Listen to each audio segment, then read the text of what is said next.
আর যদি কেউ যদি বলে, ও আল্লাহ তাআলা, দেশের প্রেসিডেন্ট আমাকে বানিয়েছো, প্রাইম মিনিস্টার আমাকে তুমি বানিয়েছো, বিভিন্ন কাজের ব্যস্ততার কারণে আমি তোমার ইবাদত করতে পারি নাই, তখন আল্লাহ পাক বলবেন, সুলাইমানকে আমি সারা পৃথিবীর শাসক হিসেবে কবুল করেছিলাম, সারা পৃথিবীর শাসক আমি তাকে বানিয়েছিলাম।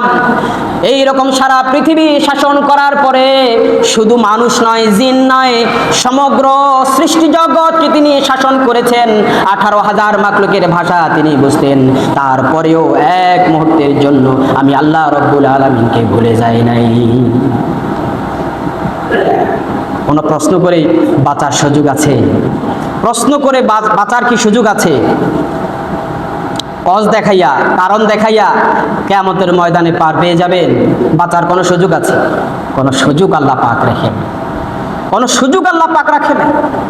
অতএব আপনি কজ দেখাবেন, কারণ দেখাবেন, এইরকম কারণ আর এইরকম কজ চলবে। এই জন্য পৃথিবীর জমিনে সবচাইতে